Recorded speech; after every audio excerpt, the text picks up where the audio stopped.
नमस्कार साथियों, Nanak classes YouTube channel पे आप सभी प्यारे विद्यार्थियों का स्वागत है। आरपीएससी फर्स्ट ग्रेड की टेस्ट सीरीज चल रही है और टेस्ट सीरीज के चौथा टेस्ट हो चुका है और चौथे टेस्ट की आपको व्याख्या उपलब्ध करवाई जा रही है।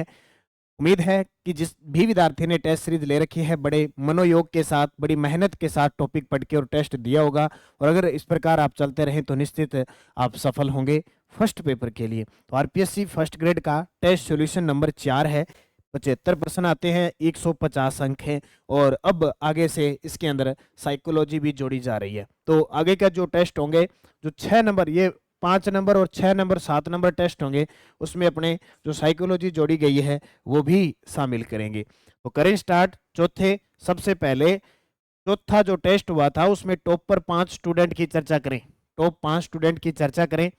टेस्ट होने के बाद देखो, शनिवार को टेस्ट होता है और मंडे को आपको रैंक जारी हो जाती है टॉप 20 की। टॉप 5 में ये देखो, 1 नंबर, 2 नंबर, 3 नंबर, 4 नंबर, ये आपको पता ही होगा किसके नंबर हैं। मैक्सिमम मार्क्स आए हैं 103 150 में से फर्स्ट रैंक वाले के, फिर 102, फिर 90, फिर 83 और फिर 80। अब इसे अंदाजा लगा लो कि आपका एग्जाम किस प्रकार आपने टैकल किया है, क्या गलतियां की है, कैसे आपको क्वेश्चन दे रखे ऐसा। और ये जो हूबहू इस प्रकार आपको जो टॉपिक पढ़ा के और टेस्ट लिया जा रहा है, निश्चित एग्जाम में इस प्रकार के प्रश्न आपको वापस देखने को मिले। तो 5 टॉप ये रहे। उम्मीद है कि किस किस के नंबर होंगे आप जानते होंगे। जो टॉप 20 से बाहर है, जो टॉप 10 में है, वो अपनी रैंक सुधारें, बार बार अध्ययन करें, मेहनत करें। तो आज इसका सोल्यूशन पढ़ रहे हैं हम। शुरुआती 7 से 8% हम इंडियन हिस्ट्री के ले रहे हैं, जैसे सिलेबस के अंदर है, जैसे पेपर में आता है वैसे ही लेंगे। पहला प्रश्न है, राजा राम मोहन राय को राजा की उपाधि किसने दी थी? बहुत बड़ी शख्सियत है, बहुत बड़ी शख्सियत है राजा राम मोहन राय, उनको राजा की उपाधि, मतलब इनका नाम था राम मोहन राय, इनको राजा की उपाधि किसने दी थी? किसने दी थी? तो अकबर द्वितीय ने दी थी। एक अकबर वो आया था जो हुमायूं का पुत्र था, एक अकबर बाद में आया था, औरंगजेब के बाद एक अकबर आया था, वो अकबर द्वितीय। कौन है? अकबर द्वितीय। देखो, तथ्य भी साथ साथ में दे देता हूँ। 1830 में मुगल बादशाह अकबर द्वितीय, देखो औरंगजेब के बाद बहुत सारे शासक आए थे, बहुत सारे मुगल बादशाह आए थे, उनमें एक था अकबर द्वितीय। उन्हें अपने दूत के रूप में ब्रिटिश सम्राट विलियम चतुर्थ के दरबार में भेजा था। किसने? अकबर द्वितीय ने। कब? 1830 में। 1833 में ही ब्रिस्टल में उनकी मृत्यु हो गई और वहीं उन्हें दफनाया गया था। ये प्रश्न बहुत बार आता है, राजा राम मोहन राय की मृत्यु कब हुई? 1833 में ब्रिस्टल के अंदर इनकी मृत्यु हुई थी, वहीं इनको दफनाया गया था। ब्रिस्टल में ही राम मोहन राय की समाधि है, जिस पर हरी केली नाटक के कुछ अंक लिखे। वाह, गजब की बात। एक अजमेर शासक आए थे, विग्रह राज चतुर्थ। विग्रह राज चतुर्थ, जिन्हें हम क्या कहते हैं? बिसल देव कहते हैं। क्या कहते हैं? बिसल देव कहते हैं। इनके द्वारा संस्कृत भाषा में एक नाटक लिखा गया, जो हरी केली नाटक के कुछ अंश कहते हैं कि राजा राम मोहन राय की समाधि पर लिखे हुए हैं। नोट, राम मोहन राय पहले भारतीय थे जिन्होंने समुद्र पार करके यूरोप की धरती पर कदम रखा था। यूरोप की धरती पर कदम रखा था। और जब राजा राम मोहन राय की बात आती है तो हम क्यों न सती प्रथा की बात करते ही करते हैं। सती प्रथा पर रोक राजा राम मोहन राय के कहने पर 1829 में लॉर्ड विलियम बेंटिंग ने लगाई थी। लॉर्ड विलियम बेंटिंग ने लगाई थी। बेंटिंग, ठीक है। पत्रकारिता के अग्रदूत कहलाते हैं। पत्रकारिता के अग्रदूत राजा राम मोहन राय को कहा जाता है। क्लियर हो गया? ये चीजें इनकी याद रखनी है। राजा राम मोहन राय, सती प्रथा और एक ब्रह्म समाज की स्थापना की थी इन्होंने। कि ब्रह्म समाज की स्थापना, ब्रह्म समाज की स्थापना भी किसने की थी? राजा राम मोहन राय ने। अगला प्रश्न इनसे संबंधित देखो, तो है फात उल मुहिद्दीन क्या है? अब ऐसे प्रश्न आ जाए, क्योंकि फर्स्ट ग्रेड के अंदर ऐसे ही प्रश्न आने, फर्स्ट ग्रेड में प्रश्न ऐसे ही आने हैं, सब विवेक से काम लेना है। तो है फात उल मुहिद्दीन क्या है? मूर्ति पूजा के विरुद्ध एक लेख है, सती प्रथा की निंदा पर लेख है, सती स्त्री शिक्षा संबंधी लेख है, या विधवा विवाह संबंधी लेख है? तो क्या चीज है? मूर्ति पूजा के विरुद्ध एक लेख है, तो है फात उल मुहिद्दीन। थोड़ा सा तथ्य पढ़ लो। 1804 में एकेश्वरवादियों को उपहार स्वरूप फारसी भाषा में लिखा गया मूर्ति पूजा के विरुद्ध एक लेख है, जिसे राजा राम मोहन राय ने 1804 में लिखा था। राजा राम मोहन राय की बात करें तो संवाद, कौमुदी वगैरह बहुत सारी भाषाओं के जानकार थे। कौन? उस समय राजा राम मोहन राय। तो ये 1804 में एकेश्वरवादियों को उपहार स्वरूप फारसी भाषा में लिया गया मूर्ति पूजा के विरुद्ध एक लेख है। संवाद कौमुदी बांग्ला भाषा में कब लिखा गया? कि बांग्ला भाषा में संवाद कौमुदी राजा राम मोहन राय ने लिखा था। किस वर्ष लिखा था? बताओ फटाफट उत्तर, साथ साथ में आप भी जवाब देते रहो ताकि आपको पता लगे। 18, ये 2 नंबर 1821 में, ठीक है, ये 2 नंबर है यहाँ पे। 1821 के अंदर संवाद कौम किसने लिखा? बांग्ला भाषा में एक साप्ताहिक पत्रिका है जो किसके द्वारा? राजा राम मोहन राय के द्वारा। राजा राम मोहन राय। ये चीजें सारी आपको ऐप के अंदर, नानक क्लासेज ऐप में ये जो टेस्ट सीरीज चल रही है, जो विद्यार्थी नहीं ले पाए हैं, आज 20% की छूट भी चल रही है, आप ले लें। और पीछे वाले टेस्ट भी वहीं पड़े रहेंगे, ठीक है। अभी 5वां टेस्ट होगा, लेकिन आप पहले टेस्ट से लग जाइए जो पीछे रह गए, या 5वें से लग जाइए। 20% आप आज रात 12 बजे तक इस टेस्ट सीरीज में छूट है बसंत पंचमी पर। तो माँ सरस्वती आप पे कृपया करे, आपके मन को स्थिर करे और आप लगातार आपका मन पढ़ाई में लगे। इसी मनोकामना के साथ आपको 20% छूट दी गई है, उसका फायदा उठा लें। 19वीं शताब्दी में उत्तर भारत का हिंदू लूथर कौन था? मार्टिन लूथर का नाम सुना है आपने। उसी प्रकार 19वीं शताब्दी में उत्तरी भारत का हिंदू लूथर कौन था? उत्तरी भारत का हिंदू लूथर कौन था? बताइए फटाफट, कौन था? स्वामी दयानंद। स्वामी दयानंद सरस्वती।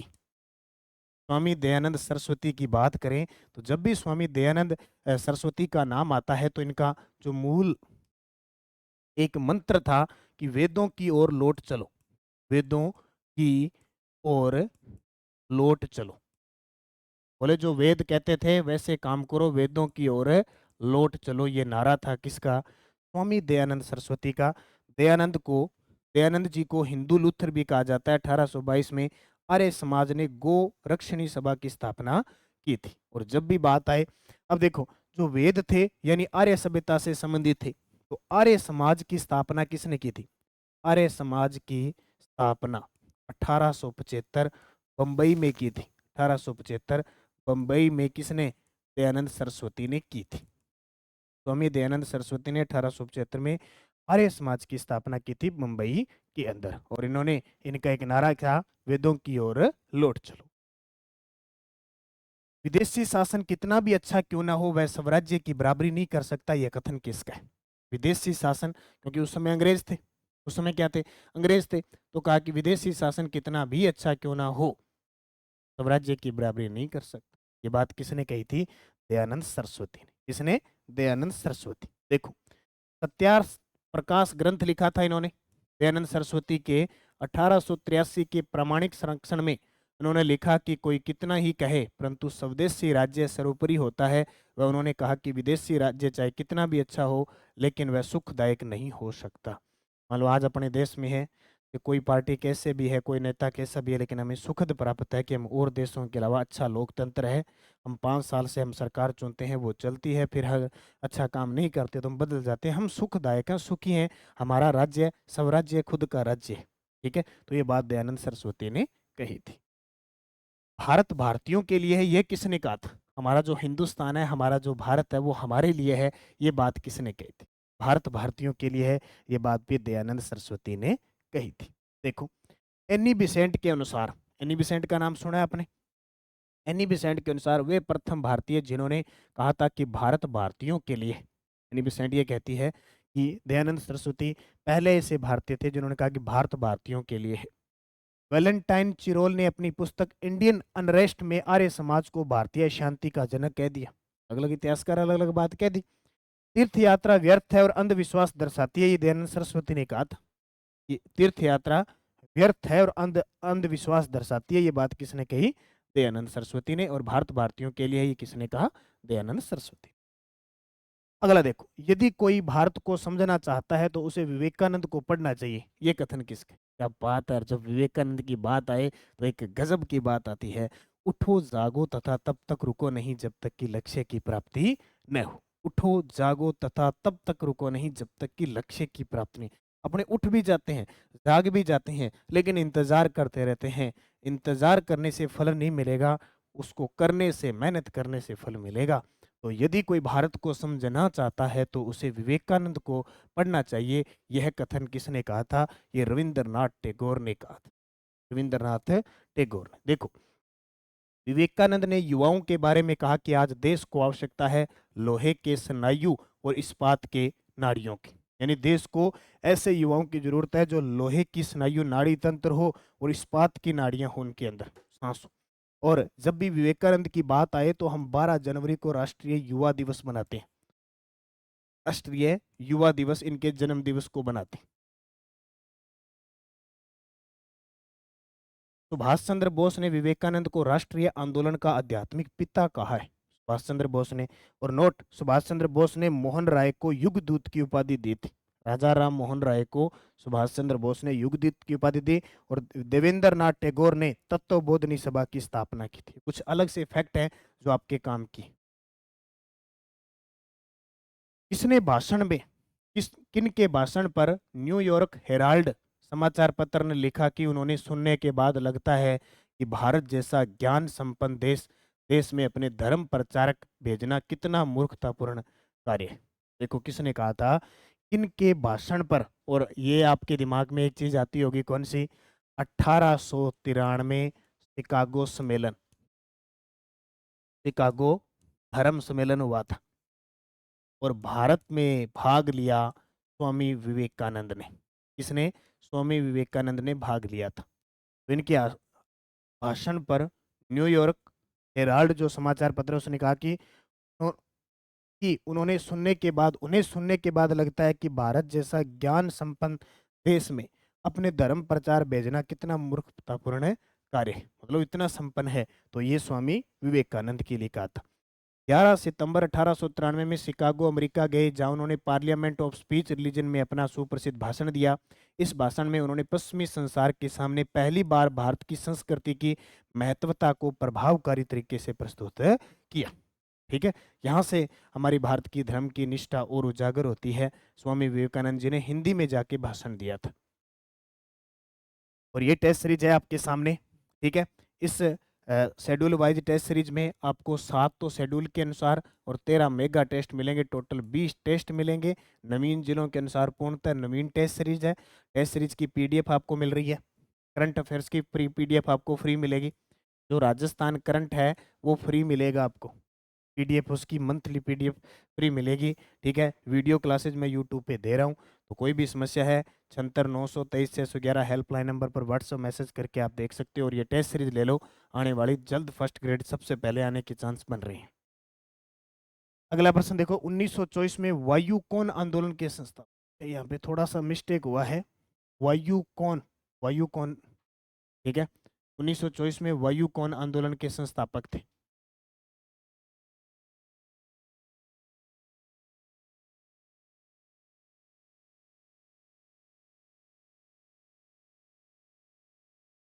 ठीक है, यहाँ पे ये वाई कौन है, क्या है? वाई कौन है, तो चेंज करते हैं यहाँ पे।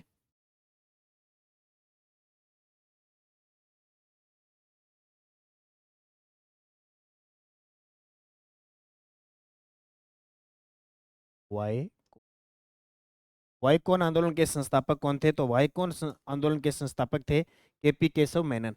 केपी केशव मेनन। निम्न सुधारों में से किसने यह नारा दिया, वेदों की ओर लौट चलो? बहुत ही आसान सा प्रश्न है, वेदों की ओर लौट चलो। मान लो आपको इतना ज्यादा डिफिकल्ट पेपर नहीं दिया, एकदम संतुलित पेपर है, उसके बावजूद भी आपके प्रश्न बहुत सारे गलत है विद्यार्थियों के, यानी परसेंटेज देखो बहुत कम आ रहे। तो स्वामी दयानंद सरस्वती ने क्या दिया था? वेदों की ओर लौट चलो। दयानंद जी ने 4 स्व की बात की थी, स्व की बात की थी, यानी स्वराज, स्व धर्म, स्व देश और स्व भाषा। खुद की भाषा, खुद का देश, खुद का धर्म और खुद का राज, इसकी अवधारणा की थी। अगर प्रश्न आ जाए कि पहले ऐसे व्यक्ति जो राजस्थान के अंदर स्वराज्य की बात की थी, तो वो दयानंद सरस्वती कुछ है। क्लियर है? नोट, स्वराज शब्द का प्रयोग सर्वप्रथम दयानंद जी ने किया था। ये प्रश्न बहुत बार पेपर में आता है, कोई भी एग्जाम, छोटा मोटा एग्जाम हो। आर्य समाज ने लड़कों के लिए 24 वर्ष और लड़कियों के लिए 16 वर्ष विवाह की न्यूनतम आयु निर्धारित की है। जब आपसे पेपर में पूछ ले कि आर्य समाज के अनुसार पूछे तो ये, उन्होंने अपनी प्रसिद्ध पुस्तक सत्यार्थ प्रकाश हिंदी भाषा में अपने मूल विचारों में व्यक्त किए। इस ग्रंथ की रचना उन्होंने उदयपुर से की थी और प्रकाशन अजमेर वैदिक मंत्रालय से की थी। और आपको पता होगा स्वामी दयानंद सरस्वती है, इन्होंने 1883 में उदयपुर से परोपकारिणी सभा की स्थापना भी की थी। परोपकारिणी सभा की स्थापना, ठीक है। और दयानंद सरस्वती की मृत्यु भी 1883 में हुई थी। मृत्यु हुई 1883 अजमेर के अंदर। ये क्या होते हैं कि लास्ट बार आते हैं हमारे मारवाड़ में, जोधपुर के शासक होते हैं जसवंत सिंह द्वितीय, वहां होते हैं। और वहां जसवंत द्वितीय की एक पासवान होती है जिसका नाम होता है नन्नी जान। होती नन्ही है लेकिन बहुत खतरनाक होती है। और उसका प्रभाव इतना होता है जसवंत द्वितीय पर कि जसवंत सिंह द्वितीय अपना राजपाट छोड़ के सब उस पर ध्यान देता है, ठीक है। तब वहां कहते हैं कि जब दयानंद सरस्वती वहां उपदेश देते हैं तो फटकार लगाते हैं जय सिंह द्वितीय, जसवंत सिंह द्वितीय को। बोले तू इस वेश्या के चक्कर के अंदर सारा सिस्टम खराब कर रहा है मारवाड़ का, जो तेरे पूर्वजों ने इतना बढ़िया संभाल के रखा है। तब कहते हैं कि नन्ही जान को गुस्सा आता है और नन्ही जान जोधपुर में जहर दे देती है दयानंद सरस्वती को। जोधपुर में जहर देती है नन्ही जान। देखो कहा ना, नन्ही जान, नन्ही बहुत है लेकिन बड़ी जान है इसके अंदर, नन्ही जान। नन्ही जान ने जहर दे दिया। और जब जहर दे दिया तो जिस समय दयानंद सरस्वती अजमेर आ रहे थे 1883 में इनकी क्या होगी, मृत्यु होगी। 1883 में उदयपुर में परोपकारिणी सभा की स्थापना, और इन्होंने इस ग्रंथ की रचना उदयपुर से की थी और प्रकाशन अजमेर से वैदिक मंत्रालय है वहां से किया था। ये सारी कहानी किसकी है, दयानंद सरस्वती की। ऐसे प्रथम प्रधानमंत्री जो किसी भी सदन के सदस्य नहीं होते हुए भी 6 माह तक प्रधानमंत्री रहे, उसके बाद लोकसभा की सदस्यता ग्रहण की थी। होता है ना, कोई मंत्री बनाया जाता है तो कम से कम 6 महीने तक, कम से कम 6 महीने तक क्या किया जाता है, 6 महीने तक वो सदस्य बन सकता है। तो ऐसे प्रधानमंत्री जो किसी भी सदन के सदस्य नहीं होते हुए भी 6 माह तक प्रधानमंत्री रहे, उसके बाद में लोकसभा की सदस्यता ग्रहण की थी। कौन थे, जल्दी से बताओ कमेंट करके, जल्दी से कमेंट करके बताओ कौन थे। पीवी नरसिम्हा राव। बहुत इंपॉर्टेंट प्रश्न, ताजा ताजा आपको बता देता हूं। पीवी नरसिम्हा राव बड़ा चर्चा में है फिलहाल नाम। और एक नाम याद रखना, चौधरी चरण सिंह, चौधरी चरण सिंह, ये 2 प्रधानमंत्री। एक और बता देता हूं, अटल बिहारी सॉरी लाल कृष्ण आडवाणी, लाल कृष्ण आडवाणी। एक और बता देता हूं, एम एस स्वामीनाथन, स्वामीनाथन।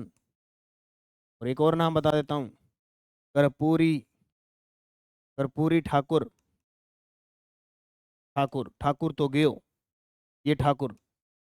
इन 5 को अब की बार भारत रत्न देने की घोषणा हुई है। भारत रत्न बहुत बड़ी बात है, हमारे भारत का सबसे बड़ा पुरस्कार भारत रत्न देने की घोषणा की है। इसमें 2 सीएम भी है, नरसिम्हा राव, चौधरी चरण सिंह। लाल कृष्ण आडवाणी उप प्रधानमंत्री रह चुके हैं। हरित क्रांति के जनक एम एस स्वामीनाथन और बिहार के पूर्व सीएम कर्पूरी ठाकुर, इन 5 को भारत रत्न दिया जाएगा। तो नाम पीवी नरसिम्हा राव जी का आता है। और इसी समय ये बाबरी मस्जिद कांड हुआ था, उस समय ये सीएम थे, ठीक है, ये याद रखना। देखो थोड़ी सी बात, पीवी नरसिम्हा राव के समय 21 जून 1991 से मई 1996 तक भारत के वित्त मंत्री मनमोहन सिंह जी थे। ये भी ध्यान रखना। उदारीकरण की नीति आई थी 1991 में, उस समय वित्त मंत्री थे मनमोहन सिंह जी। और उदारीकरण के जनक कहते हैं मनमोहन सिंह जी को, जो 10 साल भारत के प्रधानमंत्री रहे थे। और अभी राज्यसभा से सांसद थे अपने राजस्थान से। अभी 2 अप्रैल को इनका कार्यकाल समाप्त हो रहा है। 1991 में एलपीजी अपनाया गया था।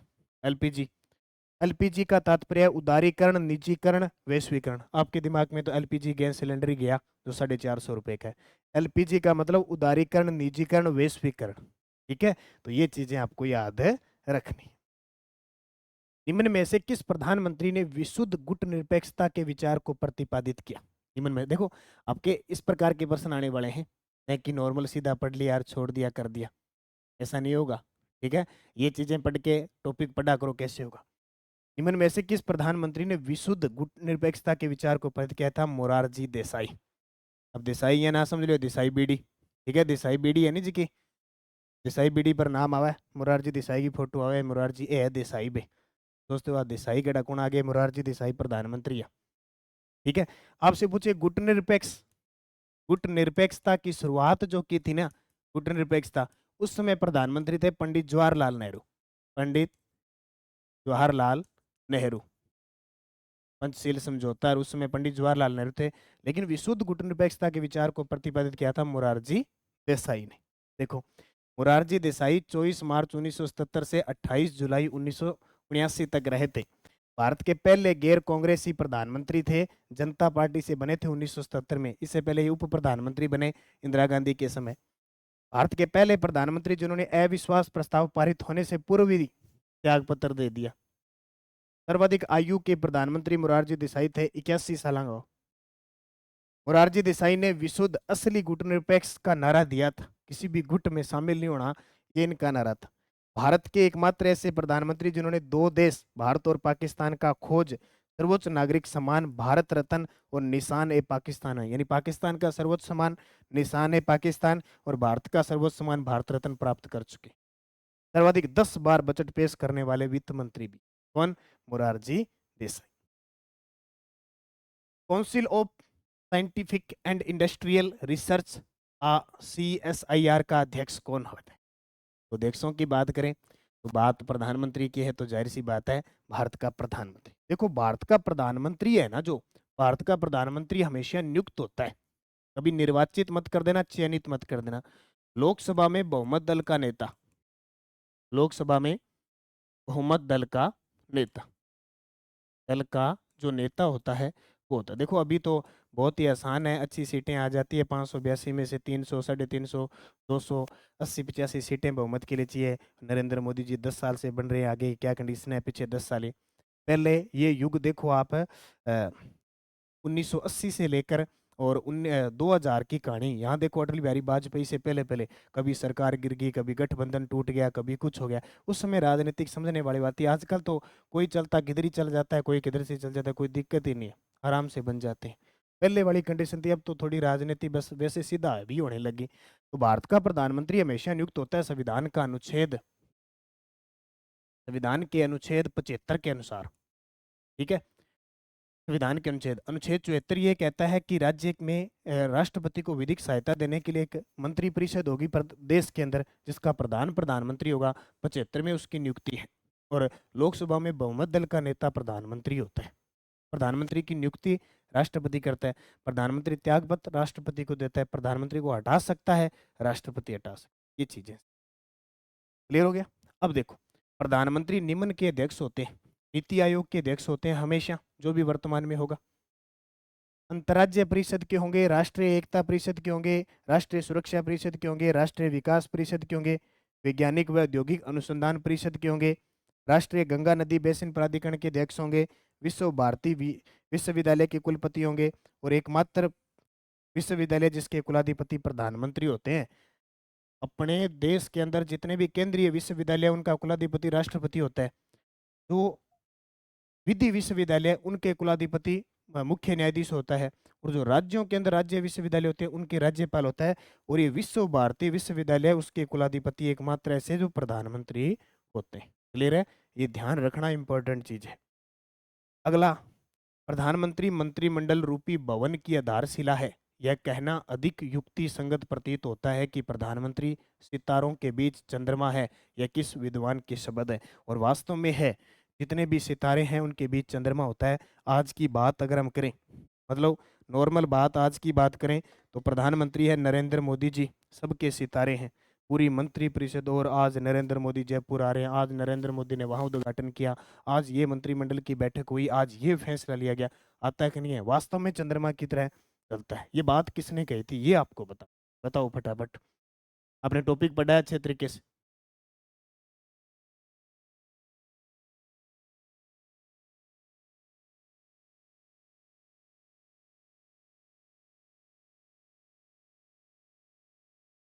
तो ये बात कही थी ग्लैडस्टन ने कही थी।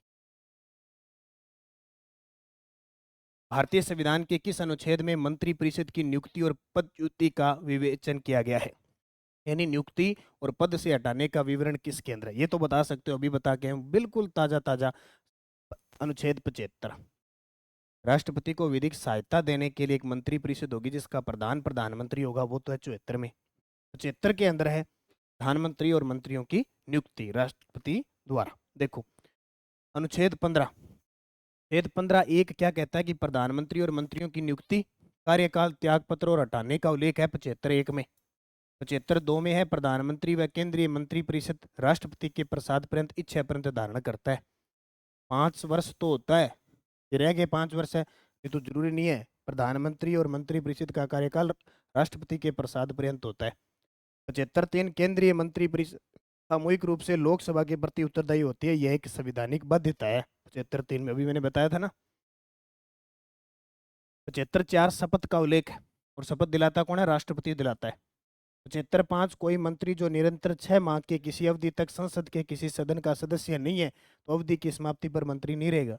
6 महीने के अंदर आपने सदस्यता ले ली, चाहे लोकसभा है चाहे राज्यसभा, ले ली तो ठीक है, नहीं तो आपको पद छोड़ना पड़ेगा।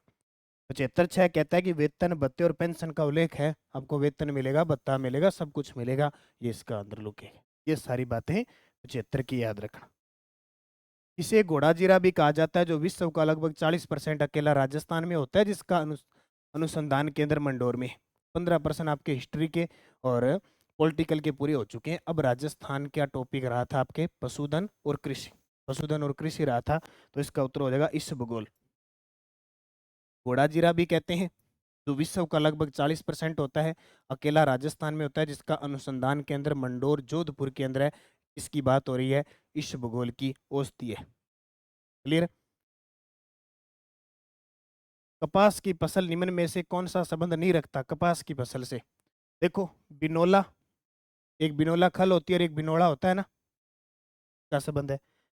बाल बीवल कीड़ा होता है ना, आजकल नॉर्मल अपने कहते हैं कि बिल्ली बग, इसका नाम है बाल बीवल कीड़ा। अपने नॉर्मल कह देते हैं, आम भाषा में हमारे क्षेत्र में कहते हैं कि बिल्ली बग कीड़ा।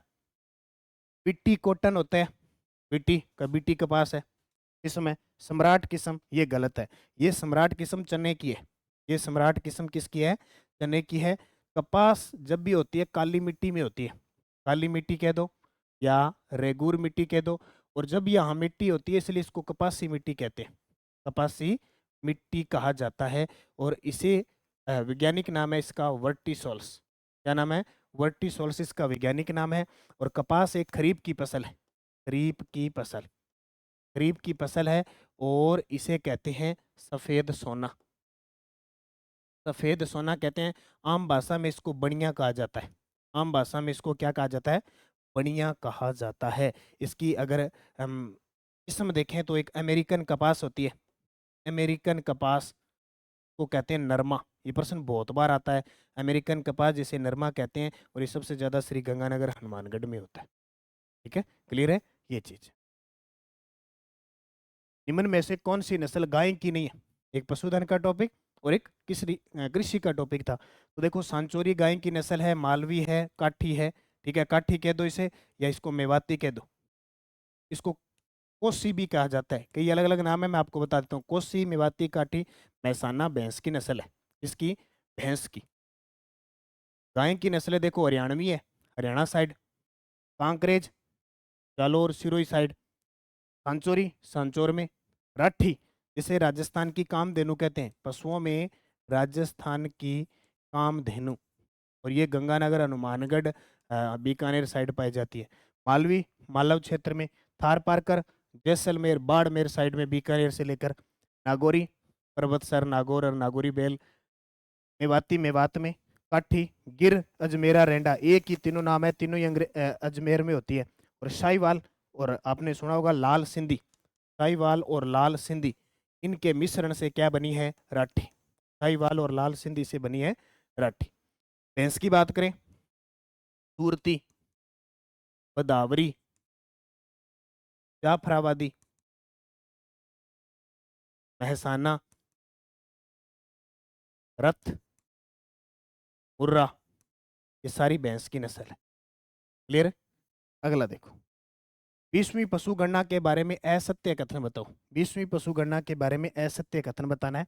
देखो राजस्थान का पशुधन के मामले में देश में चौथा स्थान है, पहला यह असत्य हो गया। राजस्थान का यूपी के बाद दूसरा स्थान है। ठीक है, राजस्थान का ऊंट, बकरी और गधों के मामले में प्रथम स्थान है, बिल्कुल सही है। राजस्थान का पशु घनत्व 166 पशु प्रति वर्ग किलोमीटर है, ये भी सही है। राजस्थान में 568.01 लाख पशु है, जो देश के कुल पशुधन का 10.60% है। बिल्कुल सही है, पहला गलत हो जाए। ठीक है। और अगर हम बात करें 20वीं पशुगणना और 19वीं पशुगणना की बात करें, तो इनमें कमी आई है 1.66% की। वर्तमान 2023 की रिपोर्ट के अनुसार दूध उत्पादन में राजस्थान का द्वितीय स्थान है यूपी के बाद, जबकि ऊन उत्पादन में हम प्रथम स्थान पे हैं। अभी पशुपालन सांख्यिकी रिपोर्ट 2023 के अनुसार, अगर आपसे पूछ रहे आर्थिक समीक्षा के अनुसार, राजस्थान का दूध उत्पादन में प्रथम स्थान है और ऊन उत्पादन में भी प्रथम है स्थान है। क्लियर हो गया। अगला देखो, प्रदेश का प्रथम कृषि बजट किस वर्ष पेश किया गया था। ये प्रश्न सारे देखो इस प्रकार टेस्ट में दिए और आप इसका डेमो भी यहाँ चेक कर रहे हो, इसीलिए मैं यूट्यूब पे लेके आता हूँ ताकि कोई विद्यार्थी की संशय रहे नहीं। संशय खत्म होना चाहिए हर चीज़ का, इसलिए यूट्यूब पे आए। और फर्स्ट ग्रेड की तैयारी कर रहे हो, राजस्थान जीके पढ़ना चाहते हो स्पेशल मेरे से, तो नानक क्लासेज ऐप के अंदर जाओ, वीडियो कोर्स शुरू हो चुके हैं, उसमें आपके टॉपिक है वो आप पढ़ सकते हैं। स्पेशल नए जिलों के हिसाब से क्लासें रिकॉर्ड स्टार्ट हो चुकी है, वो ज्वाइन कर सकते हो आप स्पेशल। तो 2022-23 का जो बजट था, यानी 2022 में पेश किया, इस बजट को कहते हैं 2022-23 का पहली बार कृषि बजट अलग से पेश किया गया। आपसे पूछे राजस्थान का पहला जेंडर बजट, राजस्थान का प्रथम जेंडर बजट कौन सा वर्ष था, तो आप उत्तर दोगे 2012-13। आपसे पूछे राजस्थान का पहला पेपरलेस बजट कौन सा था, पेपरलेस बजट, तो आपका उत्तर होगा 2021-22। अगर आपसे पूछे राजस्थान का पहला कृषि बजट आ गया, युवा को समर्पित बजट कौन सा था, 2023-24। ठीक है, ये आपको थोड़ा थोड़ा ध्यान रखना। ये शायद 2021 था, 2021, 2021। चित्रकला शैली और प्रमुख चित्रकारों का कौन सा युगम असुमेलित है। टॉपिक था आपकी चित्र शैली, टॉपिक कौन सा था, चित्र शैली।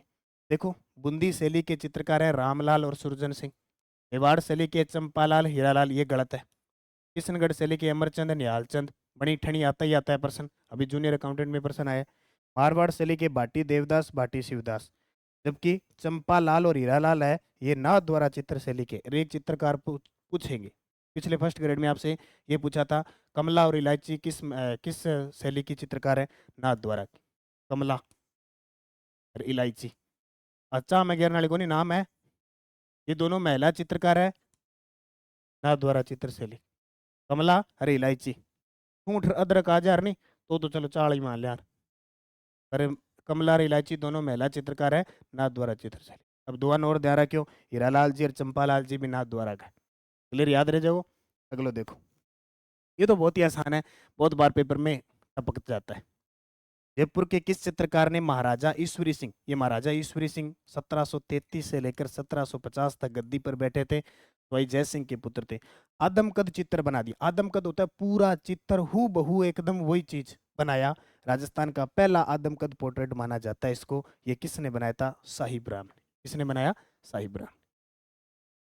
निम्न में से कौन सा युगम है, चित्रकार और जिले के बारे में बताना है, बता दो, बहुत ही आसान सा है।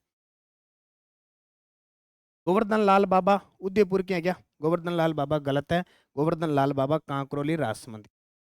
राम गोपाल विजयवर्गीय सवाई माधोपुर के हैं, भूर सिंह शेखावत बीकानेर के हैं, और बिरबल वीरबाला भावसर बांसवाड़ा के हैं।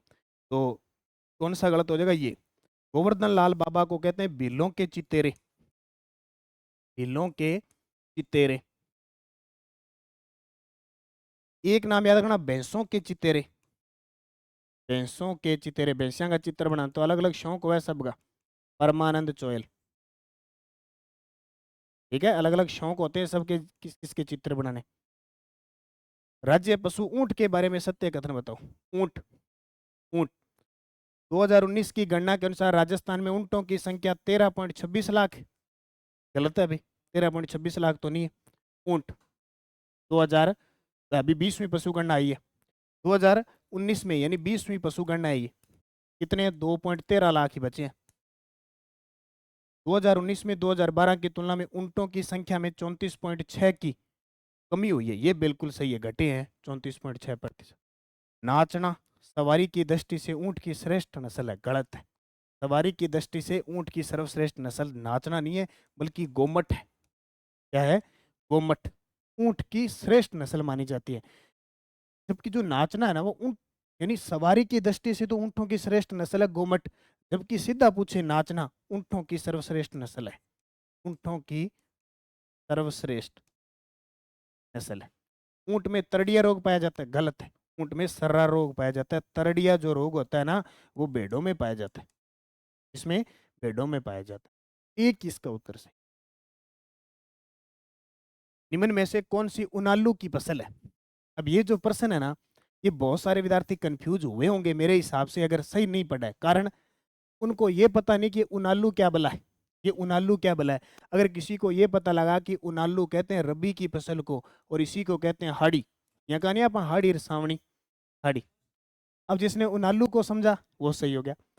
ये जो रबी की फसल है, ये कब बोई जाती है? ये अक्टूबर नवंबर में बोई जाती है, और आपके मार्च अप्रैल में काटी जाती है। मार्च अप्रैल में काटी जाती है।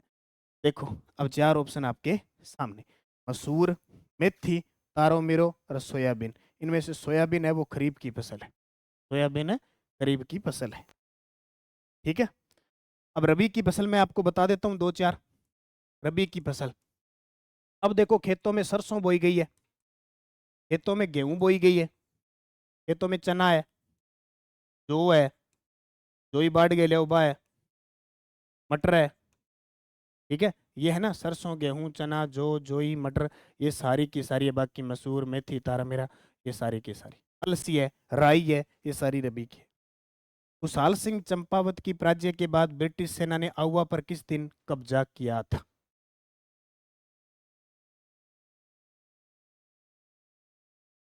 तो खुशहाल सिंह चंपावत की पराजय के बाद ब्रिटिश सेना ने आउवा पर अधिकार कर लिया 24 जून 1858। ये कौन थे? खुशहाल सिंह चंपावत। इन्होंने 2 युद्धों का नेतृत्व किया था। एक तो है पिथौरा का युद्ध जो 8 सितंबर 1857 को हुआ था, और एक युद्ध था चेलावास का युद्ध, या जिसे कहते हैं काले गोरों का युद्ध। 18 सितंबर 1857 का नेतृत्व किया था, हालांकि जीत जाते हैं। और इसमें जो मैक मोशन है उसकी गर्दन काट के आउवा के किले पर लटका देते हैं। बाद में क्रांतिकारी इधर उधर हो जाते हैं, तो खुशहाल सिंह जी है इधर उधर भूमिगत हो जाते हैं। और बाद में इन पे मुकदमा भी चलता है, ट्रेंच ये एक टेलर आयोग लगता है, बच जाते हैं, निर्दोष होते हैं। 1864 में इनका निधन हो जाता है उदयपुर के अंदर। इतिहास में तांत्या टोपे को फांसी देना ब्रिटिश सरकार का अपराध माना जाएगा, और आने वाली पीढ़ी पूछेगी कि इस अपराध के लिए किसने स्वीकृति दी और किसने पुष्टि की। यह कथन किसका है? बहुत ही गजब का प्रश्न है। इतिहास में तांत्या टोपे कौन थे? ग्वालियर के विद्रोही थे। कौन थे? ग्वालियर के विद्रोही थे। ये राजस्थान की हर जगह घूमे जैसलमेर को छोड़कर, लेकिन कहीं ढंग से सहायता नहीं मिली, और इनको फांसी देने के साथ ही क्रांति समाप्त हो जाती। तो कैप्टन साउर्स ने कहा कि तांत्या टोपे को फांसी देना ब्रिटिश सरकार का अपराध माना जाएगा, और आने वाली पीढ़ी पूछेगी कि इस अपराध के लिए किसने स्वीकृति दी और किसने इसकी पुष्टि की। ठीक है, अगला देखो। कहाँ के शासक ने नीमच के क्रांतिकारी सैनिकों को शरण दी और उनके लिए रसद इत्यादि की व्यवस्था की, और मेवाड़ के पॉलिटिकल एजेंट सावर्स के लिए नगर के द्वार नहीं खोले थे? बहुत ही शानदार प्रश्न है। कहाँ के शासक ने नीमच के क्रांतिकारी सैनिकों को शरण दी? आपने ये तो सुना है कि नीमच से जो अंग्रेज अधिकारी भागे थे, नीमच से जो अंग्रेज अधिकारी भागे थे ना, ये उल्टा है, ध्यान रखना। 2 प्रश्न अलग अलग है, उत्तर एक मत लगा देना। अंग्रेज अधिकारी भागे क्योंकि नीमच में क्रांति कब हुई थी? ये जो नीमच है इसमें क्रांति हुई थी 3 जून 1857 को। जैसे ही क्रांति हुई, नीमच के जो अंग्रेज अधिकारी है ये भागकर किसके पास आए? ये भागकर आए मेवाड़ के शासक स्वरूप सिंह के पास, और स्वरूप सिंह ने इनको जग मंदिर में शरण दी थी। जो पिछोला झील के किनारे जग मंदिर है ना, वहां शरण दी थी। लेकिन शाहपुरा का शासक था, कहाँ का? शाहपुरा का शासक था, जिसने क्या किया? क्रांतिकारी सैनिकों को शरण दी, और जो मेवाड़ का पॉलिटिकल एजेंट था सावरस था, उसके लिए द्वार नहीं खोले थे। कौन है? शाहपुर। और कोई विद्यार्थी अगर जीके पढ़ना चाहता है तो video course Nanak classes app में उपलब्ध है नए जिलों के हिसाब से। 1857 की क्रांति के समय विलायत खां और सादुल खां ने कहां पर क्रांति की योजना बनाई थी? 2021 में जो जनवरी 21 में आपका पेपर हुआ था उसमें यह पूछा था कि जयदयाल और मेहराब खां ने कहाँ क्रांति की थी? कोटा में की थी। यहाँ प्रश्न आपके लिए, विलायत खां और सादुल खां ने कहाँ पे क्रांति की? जयपुर में। जल्दी आपके लिए पिछले 5-7 पेपर जो भी हुए हैं 2011 से लेकर, मैं कल्चर, हिस्ट्री, पॉलिटिकल, ज्योग्राफी की क्लासें लेने जा रहा हूँ। सारे आपको पता लग जाएगा कैसे प्रश्न आए हुए हैं। 1857 की क्रांति में राजस्थान की कौन सी दो छावनियों ने सैनिकों ने भाग नहीं लिया? टोटल 6 छावनियां थी। कितनी? 6 छावनी थी। कौन कौन सी? नसीराबाद, नीमच, एरिनपुरा, ब्यावर, खेरवाड़ा और देवली। इनमें से ब्यावर और खेरवाड़ा ऐसी दो छावनियां थी जिन्होंने इसमें भाग नहीं लिया, इसमें भाग लिया ही नहीं। बाकियों ने लिया था। यहाँ जो क्रांति हुई थी वो यहीं से तो स्टार्ट हुई थी, 18 मई से।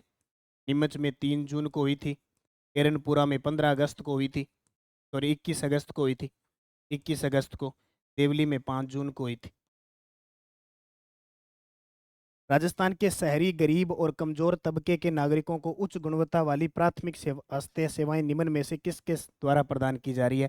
ये प्रश्न आगे आपके करंट के, ये आगे स्वास्थ्य और चिकित्सा से संबंधित जो है, और ये है जनता क्लिनिक। क्या है? राजस्थान के शहरी गरीब और कमजोर तबके के नागरिकों को उच्च गुणवत्ता वाली प्राथमिक सेवाएं उपलब्ध करवाने के लिए जनता क्लिनिक। अब ये नई सरकार आई है, इसने इसका नाम चेंज कर दिया। और इसका नाम क्या कर दिया? पहले तो ये देखो, राजस्थान के नए चिकित्सा व स्वास्थ्य मंत्री बन गए गजेंद्र सिंह खींवसर। गजेंद्र सिंह खींवसर। अब इसका नाम जो है ना, वो ये योजना चली थी 18 दिसंबर 2019 को। कब चली? 18 दिसंबर 2019 को। वर्तमान में इसका नाम कर दिया शहरी आयुष्मान आरोग्य मंदिर। शहरी आयुष्मान आरोग्य मंदिर कर दिया। इसकी टैगलाइन है आरोग्यम परम धनम, ये याद रखना। राजस्थान सरकार ने किस बीमारी के नवीन चिकित्सा परियोजना राहत प्रारंभ की है? राजस्थान सरकार ने किस बीमारी के लिए नवीन चिकित्सा परियोजना राहत का प्रारंभ किया है? राहत तो क्या किया है? हृदयघात के इलाज के लिए। इसके लिए हृदयघात के इलाज के लिए। आयुष्मान भारत महात्मा गांधी राजस्थान स्वास्थ्य बीमा योजना के बारे में निम्नलिखित कथनों में से कौन से सही हैं? प्रश्न आपके ऐसे आएंगे, प्रश्न आपके ऐसे आएंगे, किस प्रकार आपसे पूछा जाएगा। देखो, इस योजना का नवीन चरण 30 जनवरी 2021 से लागू हुआ। सही है। योजना से जुड़े सरकारी और निजी अस्पतालों में निःशुल्क इलाज किया जाएगा। ये भी सही है। सामान्य बीमारी के लिए प्रति परिवार 50,000 रुपये की बीमा राशि है। ये भी सही है। गंभीर बीमारी के लिए प्रति परिवार की राशि 5 लाख रुपये, ये गलत है। 1 2 3 सही है, क्योंकि देखो टोटल 5 लाख है। टोटल 5 लाख है। सामान्य बीमारी के लिए 50,000 है और गंभीर बीमारी के लिए 4,50,000 रुपये। तो टोटल कितने हो गए? 5 लाख। ठीक है।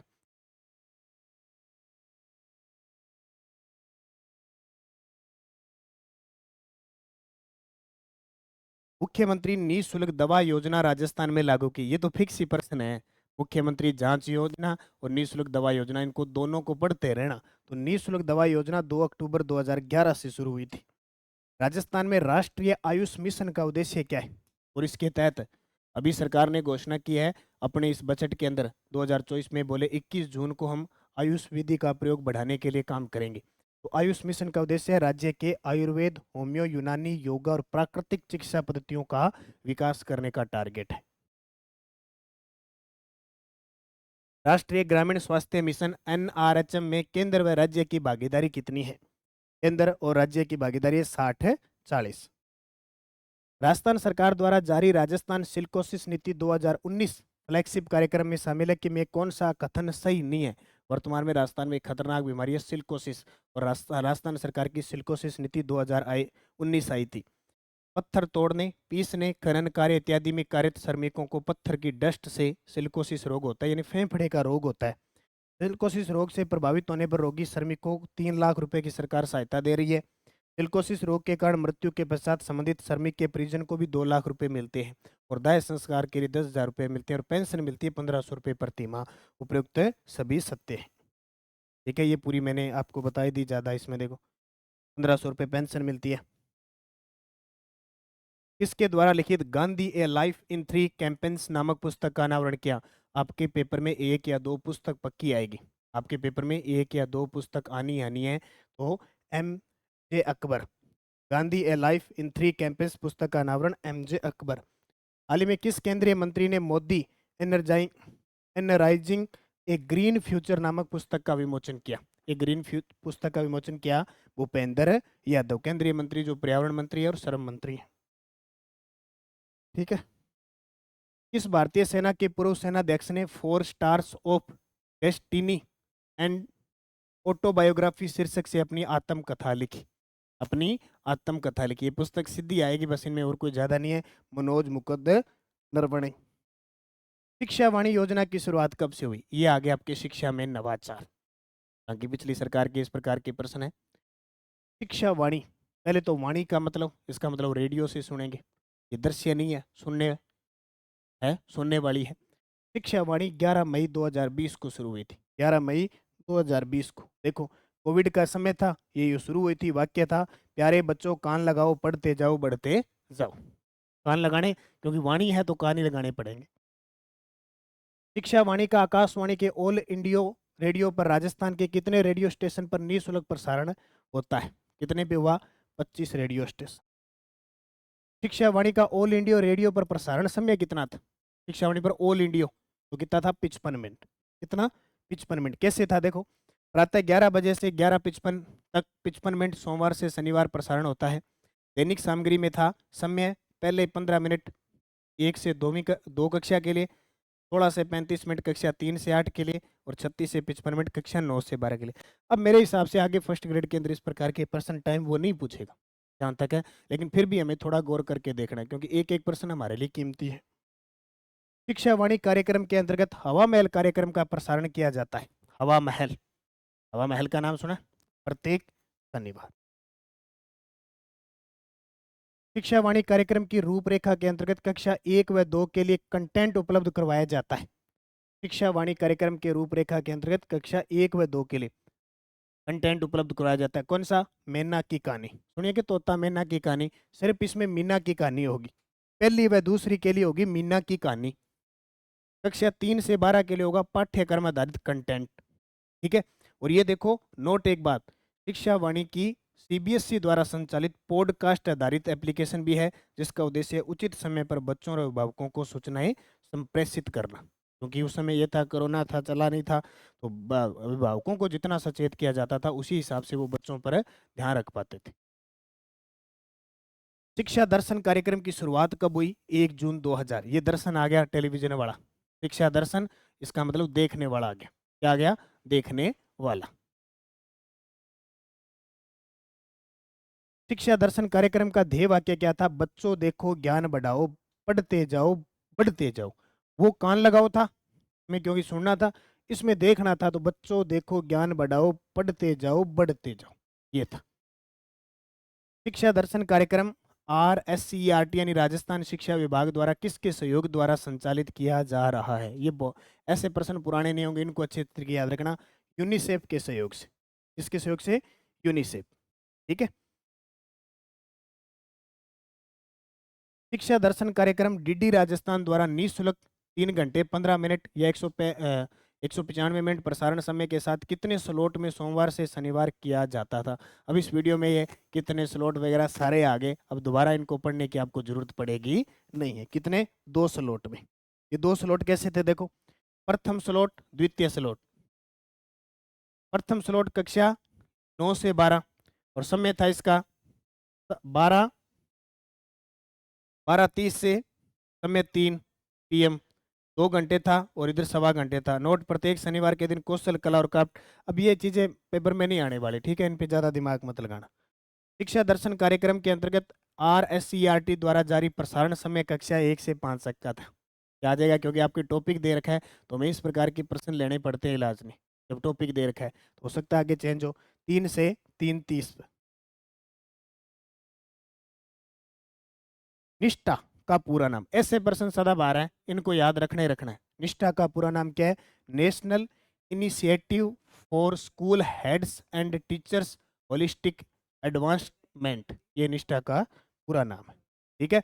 निष्ठा का हिंदी में अर्थ है स्कूल प्रमुखों और शिक्षकों की समग्र उन्नति की राष्ट्रीय पहल है। ये क्या है? राष्ट्रीय पहल है। निष्ठा के अंतर्गत शिक्षकों को प्रशिक्षण देने का प्रावधान किया गया है। इस पहल की शुरुआत केंद्रीय मंत्री उस समय थे रमेश पोखरियाल द्वारा की गई थी। ऑनलाइन शिक्षक प्रशिक्षण का संचालन 16 अक्टूबर 2020 से प्रारंभ किया गया। ये आपके लिए इंपॉर्टेंट और ये प्रश्न हो चुके हैं। अब इसके अलावा बच गए इंग्लिश, मैथ, रीजनिंग, हिंदी, अंग्रेजी। ये आपको सर करवाएंगे। और अगला जो टेस्ट होगा 17 फरवरी को होगा। अगला टेस्ट 17 फरवरी 2024 को होगा। 5 बजे टेस्ट होता है, शनिवार का दिन होता है और सोमवार को इसकी रैंक जारी होती है। तो भारत के इतिहास में महात्मा गांधी, जवाहरलाल नेहरू, वल्लभ भाई पटेल होगा। राजस्थान के इतिहास में किसान व आदिवासी आंदोलन होंगे। समाज व धर्म में मेले व त्यौहार होंगे। भूगोल के अंदर खनिज और ऊर्जा संसाधन होंगे। शैक्षिक प्रबंधन के अंदर समग्र शिक्षा अभियान, निःशुल्क अनिवार्य बाल अधिकार और 2019 के प्रावधान। राजनीति में संसद, लोकसभा अध्यक्ष और उसके कार्य। विज्ञान में उत्तक, हिंदी में शुद्ध शब्द और ये बाकी फ्रंट में ये होंगे। ठीक है, मैथ में ये तो ये टॉपिक पढ़ा करो आप अच्छे तरीके से और इनका टेस्ट लगाया करो। इसके अलावा ये टेस्ट सीरीज है ही, ये ज्वाइन कर लो। आज 20% छूट चल रही है, आपको फायदा मिल रहा है भाई। निरंतर अध्ययन करोगे तो, क्योंकि पहली भर्ती फर्स्ट ग्रेड के ही आने के चांस है। संस्कृत विभाग में आ चुके हैं, फर्स्ट ग्रेड आपके पास 6-7 महीने आराम से मिलेंगे, आराम से आप पढ़ सकते हो। शेड्यूल वाइज अगर आप टेस्ट लगाओगे तो निश्चित आपको सफलता मिलेगी। इस टेस्ट सीरीज की वैलिडिटी आपकी जब तक एग्जाम नहीं होगा तब तक रहेगी और पूर्णतः नवीन जिलों के अनुरूप है ये सारी चीज़ें। तब आपको सर अपडेट करवाएंगे, उसको आप पढ़ लेना।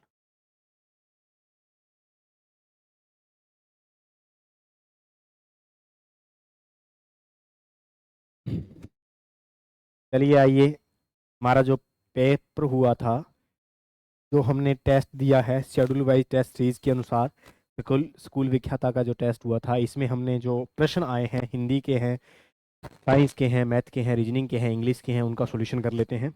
आइए एक एक करके। सबसे पहले साइंस के कुछ प्रश्न हैं, देखें।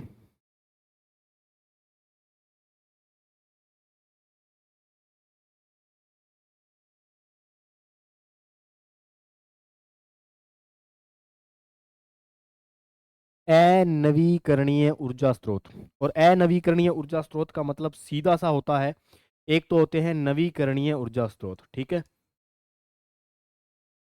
नवीकरणीय, ठीक है। नवीकरणीय का मतलब होता है जिनका नवीनीकरण किया जा सकता है, जिनका नवीनीकरण का मतलब होता है इनके जो भंडार होते हैं वो पर्याप्त होते हैं। जो भंडार हैं वो क्या है, पर्याप्त मात्रा में पाए जाते हैं। इनके जो भंडार है वो पर्याप्त मात्रा में पाए जाते हैं, कहीं पर भी हो चाहे, ठीक है, पूर्ण सक्षम है भंडार, ठीक है। लेकिन अनवीकरणीय का मतलब होता है सीमित, ठीक है। अनवीकरणीय का मतलब हो गया सीमित है, जिनका नवीनीकरण हम नहीं कर सकते। अनवीकरणीय का मतलब सीमित भंडार है, सीमित भंडार है, और इनका जो रिसाइकलिंग है हम नहीं कर सकते, यानी कि लिमिटेड है, हम इनको दोबारा प्राप्त नहीं कर सकते। देखो पवन है एंड ये नवीकरणीय है, भंडार पर्याप्त है, सूर्य का भंडार पर्याप्त है, यानी ऊर्जा का भंडार पर्याप्त है, जल के भंडार पर्याप्त है, लेकिन कोयला क्या है, सीमित भंडार है। तो इसका उत्तर अनवीकरणीय ऊर्जा स्रोत है। कोयला एक ऐसा ऊर्जा स्रोत है जो क्या है, अनवीकरणीय में आता है। इनका भंडार क्या है, प्राप्त है और कभी ना कभी समाप्त हो जाएगा। लेकिन अनवीकरणीय जो होते हैं वो, सॉरी, नवीकरणीय जो होते हैं, इनके भंडार जो होते हैं ये कभी खत्म होने वाले नहीं होते। तो अनवीकरणीय में आ जाएगा कोयला। यहाँ पे लिखा हुआ है इसका सॉल्यूशन की अनवीकरणीय ऊर्जा स्रोत वे ऊर्जा स्रोत होते हैं जो क्या होते हैं, ऐसे ऊर्जा स्रोत जिनका भंडार सीमित मात्रा में है तथा स्रोत ऊर्जा समय के साथ समाप्त होते जा रहे हैं, वो अनवीकरणीय, यानी नवीनीकरण नहीं होगा। नवीनीकरण नहीं होगा, वो अनवीनीकरण ऊर्जा स्रोत कहलाएंगे। जैसे कोयला है, पेट्रोलियम है, प्राकृतिक गैस सीएनजी वगैरह, ठीक है। तो सीएनजी है, ठीक है, कोयला है और पेट्रोलियम है, ऐसे जो भंडार हैं ये सारे क्या हैं भाई, अनवीकरणीय ऊर्जा स्रोत में आएंगे। और नवीकरणीय ऊर्जा स्रोत कौन से हैं, जिनका नवीनीकरण अर्थात संभाविक रूप से पूर्ण पूर्ति में सक्षम होते हैं। पूर्ण पूर्ति का मतलब नवीनीकरण किया जा सकता है। जैसे सूर्य का तापमान है, वायु है, वर्षा है, ज्वार है, ये सब क्या होते हैं, भूतापीय गर्मी से उत्पन्न जो ऊर्जा होती है, ये सब नवीनीकरण के साधन होते हैं। चलिए आइए दूसरा प्रश्न देखते हैं। बल और विस्थापन का गुणनफल क्या कहलाएगा। इधर देखिए, बल और विस्थापन का गुणनफल, बल गुणा विस्थापन, बल और विस्थापन इन दोनों का गुणनफल करते हैं तो कार्य बनता है। क्या बनता है भाई, कार्य का फॉर्मूला बन जाता है, ठीक है। तो कार्य बराबर होता है बल इंटू बल की दिशा में किया गया विस्थापन। ये जो विस्थापन होता है इसका मतलब होता है एक प्रकार से दूरी है, एक दिशा दिशीय दूरी होती है, ये एक दिशीय दूरी है, ठीक है। दिशा के अंदर दूरी तय की जाती है, ठीक है, और वो दूरी हमेशा बल जिस दिशा में लगता है उसी दिशा में होनी चाहिए। बल की दिशा में तय दूरी ही विस्थापन कहलाती है, और वो बल इंटू विस्थापन का जो गुणनफल होता है वो कार्य कहलाता है। समझ में आ गई मेरी बात क्या, तो इसका जो उत्तर हो जाएगा गुणनफल क्या कहलाएगा, कार्य कहलाएगा। कार्य करने में मानव द्वारा प्रयुक्त ऊर्जा होती है। मानव की कौन सी ऊर्जा कार्य करती है बताइए। मानव में हम जो भोजन खाते हैं वो रासायनिक रूप में बदल जाता है, रासायनिक ऊर्जा उत्पन्न होती है हमारे शरीर में। श्वसन की जो प्रक्रिया चलती है हमारे शरीर में, श्वसन की जो प्रक्रिया चलेगी एक, उसी श्वसन प्रक्रिया से क्या बनती है, ऊर्जा बनती है। और श्वसन आपने पढ़ा होगा रासायनिक परिवर्तन है, यानी ये रासायनिक है। श्वसन में रासायनिक ऊर्जा बनती है, तो यही ऊर्जा हमारे क्या होती है, काम करने के लिए, कार्य करने के लिए हमें दक्ष बनाती है, ठीक है, तो सक्षम बनाती है। वही क्या होती है, रासायनिक ऊर्जा कहलाएगी। तो रासायनिक ऊर्जा हमारे शरीर में कार्य करने के लिए पाई जाती है, यानी रासायनिक ऊर्जा के द्वारा ही हम कार्य कर पाएंगे, ठीक है। कौन सा उपकरण विद्युत ऊर्जा को यांत्रिक ऊर्जा, यांत्रिक ऊर्जा का मतलब होता है जैसे किसी चीज का घूमना, ठीक है, किसी कोई धक्का देने से कोई वस्तु चल रही है, वो रासायनिक सॉरी वो उसकी यांत्रिक ऊर्जा होगी। मैं यांत्रिक बल लगाता हूँ किसी चीज पे, तो वो बल की वो जो जिस वस्तु पर बल लग रहा है वो उसकी स्थिति क्या हो जाएगी, बदल जाएगी, ठीक है। तो उसने कहा कि विद्युत ऊर्जा को रासायनिक ऊर्जा में, तो सॉरी यांत्रिक ऊर्जा में, यांत्रिक ऊर्जा, ये इलेक्ट्रिक जनरेटर क्या करता है, ये केवल क्या करता है, यांत्रिक को विद्युत बदलता है, यानी घुमाने से, यानी कि यांत्रिक घुमाने से कौन सी विद्युत ऊर्जा बनेगी, हाँ या ना, ये घूमेगा तो विद्युत ऊर्जा, घुमाना किससे पड़ेगा, यांत्रिक से, ठीक है। तो ये तो उल्टा हो गया। सोलेनोइड ये अलग प्रकार की है, ये विद्युत चुंबकीय बल रेखाएं होती हैं, चुंबकीय प्रभाव दर्शाती है ये सोलेनोइड, ठीक है। चुंबकीय क्षेत्र से ही क्या विद्युत ऊर्जा बनती है। इलेक्ट्रिक मोटर सही है, मोटर घूमती है, क्योंकि मोटर को विद्युत ऊर्जा मिलेगी तो मोटर क्या करेगी, घूमेगी, यांत्रिक ऊर्जा में बदल जाएगी। इलेक्ट्रिक आयरन ये विद्युत ऊर्जा को किस में बदल देती है, आयरन का मतलब होता है प्रेस, ठीक है। तो प्रेस जो होती है वो क्या करती है, विद्युत ऊर्जा को किस में, तापीय ऊर्जा में बदल देती है। तापमान बढ़ जाता है ना प्रेस का, तो तापीय ऊर्जा में बदल जाएगी। तो हमारा उत्तर हो जाएगा इलेक्ट्रिक मोटर होती है जो घूमती है, और जो चीज घूमेगी, स्थान परिवर्तन करेगी, वह सब यांत्रिक ऊर्जाओं के उदाहरण होते हैं। चलिए आगे आइए। 10 किलोग्राम वाले सूटकेस वजन को उठाकर एक प्लेटफॉर्म पर खड़े यात्री द्वारा किया गया कार्य होगा। यहाँ एक देखो गड़बड़ छोटी सी है, यात्री द्वारा किया गया जो कार्य होता है वो हमेशा देखना है दूरी के अनुसार, ठीक है। अगर उसकी दूरी बदल रही है तो वो कार्य करेगा, और दूरी नहीं बदल रही तो वो कार्य नहीं करेगा, क्योंकि हमने अभी पढ़ा है कि कार्य बराबर क्या होता है, कार्य बराबर क्या होता है, बल गुणा विस्थापन s, ठीक है। अगर दूरी बदल रही है, अगर दूरी बढ़ेगी तो ही उस व्यक्ति का कार्य बढ़ेगा। बल तो वो लगा ही रहा है ऊपर की तरफ, लेकिन कोई दूरी तय नहीं कर रहा, जीरो दूरी है, तो बल को जीरो से गुणा करो तो कार्य भी क्या आ जाएगा, जीरो आ जाएगा। तो इस बात का हमेशा ध्यान रखना, 10 किलोग्राम का उठाए चाहे 1 क्विंटल का उठाए, फर्क हमेशा किससे पड़ता है, उठाकर एक प्लेटफॉर्म पर खड़ा है, खड़ा नहीं रहना चाहिए। अगर चलेगा, दूरी तय होगी तभी कार्य करेगा, वरना अगर ये कुली है, अगर यहां पर किसी सूटकेस को लेके यहां पर खड़ा है सिर्फ, तो ये बल तो ऊपर की तरफ लगा रहा है, लेकिन दूरी तय नहीं हो रही है, दूरी नहीं तय हो रही है, दूरी क्या है, जीरो है। इसका मतलब अगर हम बल गुणा विस्थापन बराबर कार्य लिखेंगे तो दूरी क्या है, जीरो, तो ये भी क्या आएगा, जीरो, तो कार्य हो जाएगा 0 जूल, सिंपल सा कार्य हो जाएगा 0 जूल। चलिए आगे आइए। एक घनाभ की माप इतनी दे रखी है, इसमें 4 मीटर माप के रखे जा सकने वाले डिब्बों की संख्या बताओ। जब भी कोई चीज में ऐसा ऐसा बात आती है ना, जब कि किसी चीज को पिघला कर इतना बना दिया, किसी चीज में इतने इतना कुछ रखना है, किसी चीज को तोड़कर इतना कुछ बनाया गया, किसी चीज को पिघला कर डाल कर ये चीजें बना दी गई, उस स्थिति में हम निकालते हैं आयतन, क्योंकि आयतन का मतलब होता है स्थान घेरना। मान लो मेरे पास एक डिब्बा है, उसको छोटे छोटे छोटे छोटे टुकड़ों में कट करके और छोटे छोटे किसी और डिब्बे में रखना चाहता हूँ, तो इसने जो स्थान घेरा था वही स्थान वो डिब्बे में जाके घेरेगा। स्थान घेरने का मतलब होता है आयतन, तो हमेशा आयतन से कंपैरिजन कर लिया करो। दोनों चीजों का आयतन निकालता हूँ और भाग दे देता हूँ, ठीक है ना, दोनों चीजों का आयतन निकाल लेता हूँ और भाग दे देता हूँ। मैं आपसे ये कहूँ कि 5, मैं आपसे कहूँ 15 लड्डू हैं, क्या है भाई, 15 लड्डू हैं, और इन 15 लड्डू को 5 डिब्बों में रखने हैं, 5 डिब्बों में रखने हैं, तो आपका सीधा सा उत्तर होगा, सर ये रहे 5 डिब्बे, 1 2 3 4 और ये 5, तो मेरे को बताओ कितने कितने लड्डू रखोगे। तो आपको सीधा सा मतलब ये कॉन्सेप्ट सीखना है कि 3 लड्डू इसमें रख दो, 3 इसमें रख दो, 3 इसमें रख दो, 3 इसमें रख दो, तो 15। तो सीधा सा यही कह दो ना कि सर 15 में 5 का भाग लगाओ, आंसर हमारा 3 आ जाएगा। तो ऐसी स्थिति में भाग देना पड़ता है जब भी ये कंपेरिजन किया जाए कि कोई वस्तु किसके आयतन के मुकाबले में कितना आयतन उसका कट करती है, हाँ है ना, तभी तो हमें चीज मिलेगी वो। तो आइए, एक घनाभ की माप दे रखी है, तो सबसे पहले घनाभ का आयतन निकाल लेता हूं। घनाभ का आयतन, अच्छा डिब्बों की संख्या निकालनी है, तो डिब्बों की संख्या घनाभ का आयतन, जो बड़ी चीज है और उसको छोटी चीज कोई बड़ी चीज है घनाभ, उसका जो आयतन दे रखा है 4 मीटर माप में रख के 4 मीटर माप के रखे जा सकने वाले डिब्बों की संख्या बताइए। 4 मीटर माप के रखे जाने घन वाले डिब्बों की संख्या निकालनी। डिब्बों की संख्या क्या करेंगे, जो घनाभ का आयतन है उसमें किसका, घनाभ के आयतन का ही भाग लगा देंगे। जो घनाभ ऊपर वाला है और छोटे घनाभ के टुकड़ों को काटा गया, ये घनाभ है बड़ा, इसको 4 मीटर के घनाभ। अब 4 मीटर घनाभ है, 4 मीटर का मतलब हो गया घनाभ नहीं है, ये क्या है, घन है, क्योंकि भुजा तो एक ही दे रखी है और घन की ही तीनों भुजाएं क्या होती हैं, बराबर होती हैं। घन की तीनों भुजाएं क्या होती हैं, बराबर होती हैं। लेकिन घनाभ की तीनों भुजाएं क्या होती हैं, अलग अलग होती हैं। इस प्रकार से समझ रहे हो मेरी बात को। तो इसलिए ये घन दे रखा है, तो मैं यहाँ पे क्या लिख दूंगा, घन लिख दूंगा। ठीक है, तो घनाभ का आयतन बटा घन का आयतन में क्या लगा दोगे, भाग। तो घनाभ का आयतन क्या होता है, L into B into H, सभी जानते हैं। और घन का आयतन क्या होता है, भुजा की, क्योंकि इसमें तो एक ही भुजा है, यहाँ तीनों भुजाओं का गुणनफल, यहाँ एक ही भुजा आएगी तो भुजा की क्या कर देंगे, क्यूब कर देंगे।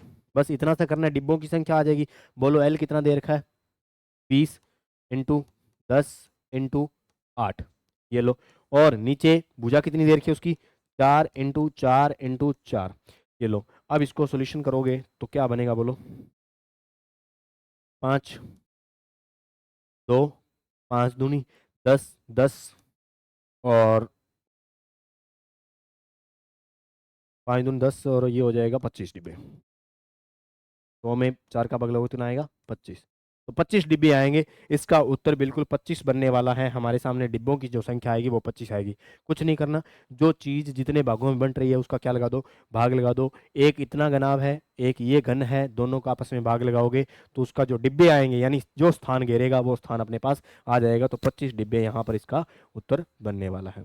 आइए नेक्स्ट प्रश्न देखते हैं। एक घन का विकिरण इतना दे रखा है तो उसका आयतन क्या होगा।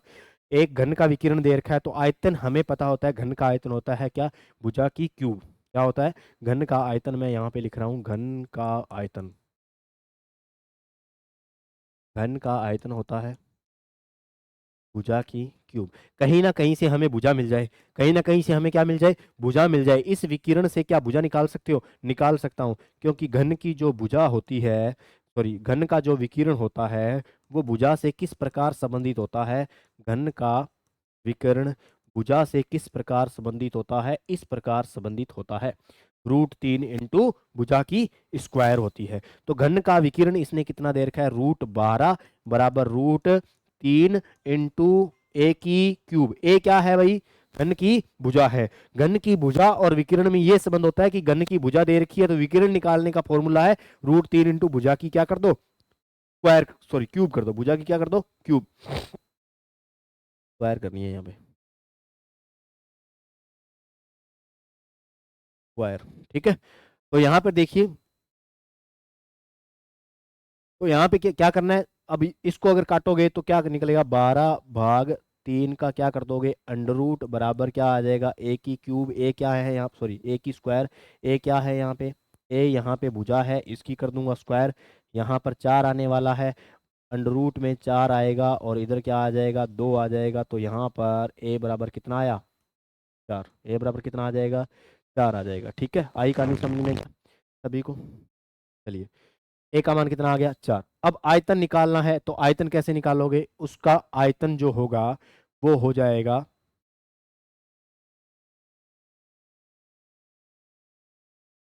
√3 इंटू भुजा, √3 इंटू भुजा। ये लो, यहां से दोबारा देखना, √3 इंटू भुजा, यहाँ भुजा आएगा और यहाँ भी क्या आएगा, भुजा। बस अब आओ, तो घन का विकिरण होता है √3 इंटू भुजा। ठीक है, तो देखिए ये कोई घन होता है ना, इसको इस बात से समझो कि ये कोई घन है, ये घन है। अब इस घन की भुजा क्या होती है, इस घन की भुजा तो ये रही इतनी सी, लेकिन घन का विकिरण कहलाता है ये वाली चीज, इस चीज से लेके यहां तक का भाग घन का क्या है, विकिरण। और अगर भुजा ए है तो विकिरण उसका 3 √3 गुणा ए होगा, यानी भुजा का √3 गुणा होगा कौन, विकिरण। तो ये हमने यही लिखा है। तो इसको करोगे तो 12/3 दोनों के ऊपर क्या आ जाएगा, अंडर रूट बराबर क्या आ जाएगा, भुजा। तो घन की भुजा जो आएगी वो निकल के आएगी क्या, 4 अंडर रूट में भुजा, यानी भुजा का मान कितना निकाल दूंगा, √4 का मान होता है कितना, 2। तो भुजा का मान कितना निकल के आया, 2। तो घन की भुजा आ गई। अब आयतन निकालना है तो भुजा की क्या कर दूंगा, क्यूब। ठीक है, तो घन का आयतन क्या कर दूंगा, भुजा की क्यूब यानी कितना, 2 की कर दूंगा घात 3, यानी उत्तर आ जाएगा 8। 2 की घात 3 का मतलब 8, तो इसका उत्तर क्या बनने वाला है 8। समझ में आई बात। तो घन का विकिरण और भुजा के बीच में ये संबंध ध्यान में रखना, यहाँ पहले गलती होगी थी, हमने स्क्वायर लगा दिया था, ठीक है।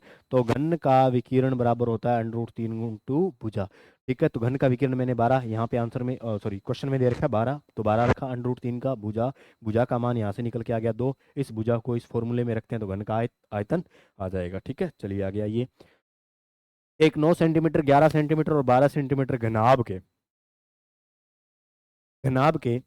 घनाभ से 0.3 सेंटीमीटर व्यास के लगभग कितने लेड शट्स बनाए जा सकते हैं। लेड शट्स, शट्स मतलब होता है गोले, ठीक है। तो ये गोले बनाने हैं, अभी गोलियां बनानी है इस प्रकार से, ठीक है। ये गोले बनाने हैं अपने को, और ये गोले जब बनाएंगे तो किसके बनाने हैं, एक घनाभ दे रखा है। तो मैंने कहा था आयतन की बात करते हैं, दोनों आयतनों को निकाल लो, दोनों को भाग लगा दो, बड़े का छोटे आयतन में भाग लगाओगे तो जो संख्या आएगी वो निकल के आ जाएगी, ठीक है। तो संख्या कैसे निकालेंगे, उसकी जो संख्या होगी देखते जाना, मैं यहाँ पर एक अजीब कहानी होने वाली है। जो संख्या आएगी ना, संख्या, वो संख्या क्या आती है कि घनाभ का आयतन लो, घनाभ का आयतन, और जो लेड शट्स, शट्स मतलब गोलियां जो बनी है, गोलियों का आयतन, गोलियों का आयतन। तो आपको कुछ नहीं, फॉर्मूला पता होना चाहिए, घनाभ का आयतन और गोलियों का आयतन। घनाभ का आयतन होता है L into B into H, का मतलब होता है लंबाई इंटू चौड़ाई इंटू ऊंचाई, यही होता है। बट्टा में गोलियों का आयतन, अब बताओ किसी भी गोले का आयतन होता है 4/3 पाई आर की क्यूब। आर का मतलब क्या होती है, त्रिज्या। आर का मतलब क्या होती है, त्रिज्या। क्या उसने त्रिज्या दे रखी है गोले का, उसने कहा है 0.3 सेंटीमीटर व्यास दे रखा है, तो 0.3 सेंटीमीटर व्यास है तो त्रिज्या आधी हो जाएगी क्या, और आधी होने का मतलब होता है 0.15 आ जाएगी क्या त्रिज्या, हाँ है ना। तो इस फॉर्मूले में अगर रखूंगा तो 4/3 पाई आर की क्यूब रख के आर का मान इतना रखकर क्या निकाल दूंगा, गोलियों का आयतन निकाल दूंगा। तो यहाँ पर मैं फॉर्मूले में रखूंगा 4/3 इंटू पाई इंटू आर की क्या कर दूंगा, क्यूब। तो मेरे को बताइए लंबाई चौड़ाई ऊंचाई कितनी दे रखी है, बोलो। घनाभ की लंबाई 9, चौड़ाई 11, ऊंचाई कितनी दे रखी है, 12। ये लो, बटा में 4/3 नीचे वाला ऊपर चला गया, इंटू पाई का मान 22/7 ऊपर चला गया, इंटू आर की क्यूब, आर कितना निकाला 0.15 की क्यूब का मतलब होता है 0.15 को कितनी बार लिख दूंगा, 3 बार लिख दूंगा। 0.15 को कितनी बार लिख दूंगा, 3 बार लिख दूंगा। अब यहां से इसको कट करके देखोगे ना, तो कट करो, आइए कैंसल आउट करते हैं। चलिए यहाँ पे देखिए 11 दूनी 22, इसको काटो 3 से, यस और नो, आया ना। तो फिर 9 27 हो जाएंगे, और फिर 3 × 7 फिर लिखा हुआ है यहाँ पे, ठीक है 3, ठीक है। आइए फिर यहाँ पर और कुछ एलिमिनेट होने वाली बात, इसको काटो इसके, तो कितना आ जाएगा 0.5 आ जाएगा ना। फिर 3 के पाड़े से इसको काटो, ये 3×3 = 9, और ये क्या आ जाएगा 0.5 आ जाएगा। अब बची हुई चीज़ें दोबारा इधर लिख सकता हूँ मैं, बच गई जो हमारे सामने, वो क्या लिख सकते हैं, रेड रेड वाली बच गई हैं, 3×3 × 7 अपॉन में 2×0.5 इंटू 0.5 इंटू 0.15, यानी 15। आई कहानी समझ में। चलिए अब इसको दोबारा सॉल्यूशन करोगे तो यहाँ सिंपल सी बात है, पॉइंट को उड़ा के हम ऊपर क्या लगा सकते हैं, जीरो लगा सकते हैं। तो 1 2 3, 2 जीरो यहाँ पे लगेंगी, एक एक यहाँ पे लगेंगी, तो यहाँ पे 10 की घात कितनी कर दूंगा, पॉइंट उड़ाओ, इस वाले पॉइंट को उड़ाओ, इस वाले पॉइंट को उड़ाओ, तो 1 2 3 4, तो 10 की घात 4 ऊपर लगा सकता हूँ। तो चलिए अब इसको दोबारा करोगे तो 3 के पाड़े से दोबारा इसको काट सकता हूँ, कितना आएगा 5, हाँ है ना, ठीक है। तो दोबारा यहाँ पे कितना आएगा, 3×7 = 21, 21 इंटू 10 की घात 4/2, और 5 5 5, 125 इंटू 2, तो 125 इंटू 2, ठीक है। अब जीरो इधर से लेके यानी 2100 बना के और फिर इसका भाग लगाओ, तो हमारा आंसर जो बनेगा, सीधा सीधा बता देता हूँ, 84,000 बनाएगा, निकाल के देख लेना। ये सोर्नो सिंपल सी बात, आपको कॉन्सेप्ट समझ में आ गया। क्या करने वाले हैं हम, जो बड़ा आयतन होता है उसमें छोटे आयतन का भाग लगा दो। हमेशा आयतन की बात करनी है, जब भी ऐसा चीजें आ जाए, किसी चीज को पिघला के इतना बना दिया, किसी चीज को पिघला के इतना बना दिया, तब हम आयतन की ही बात करेंगे। आइए नेक्स्ट प्रश्न की तरफ आते हैं। हाँ ये आइए, किसी धातु के एक घन मीटर का भार दे रखा है अभी 480 ग्राम। एक घन मीटर का भार कितना है, 480 ग्राम। एक घन मीटर, इसका मतलब हो गया, घन मीटर का मतलब हो गया मीटर की क्यूब, और उसका भार कितना दे रखा है 480 ग्राम, ठीक है। पिघलाकर एक वर्गाकार छड़ जिसकी लंबाई कितनी दे रखी है भाई, 4 मीटर बनाई जाती है, लंबाई कितनी दे रखी है 4 मीटर। तो इसका आयतन निकालोगे ना, तो आयतन बराबर क्या हो जाएगा, आयतन बराबर क्या हो जाएगा, हमें दे रखा है आयतन क्या होता है, ए की क्यूब यानी L into B into H. तो हमें पता है कि घन की मान लो एक भुजा मान लेता हूँ, भुजा क्या है, ए है। हम पहले भुजा निकालेंगे, भुजा कितनी है भाई, ए है, आया ना। अगर भुजा ए है तो मैं 3 बार गुना करूंगा, ए इंटू दो भुजाएं एक समान है तो तीसरी भुजा जो होगी वो कितनी देर की, 4, ठीक है, बराबर कितना है, 1 घन मीटर है। कितना है भाई, 1 घन मीटर है बराबर, ठीक है, आई कहानी समझ में।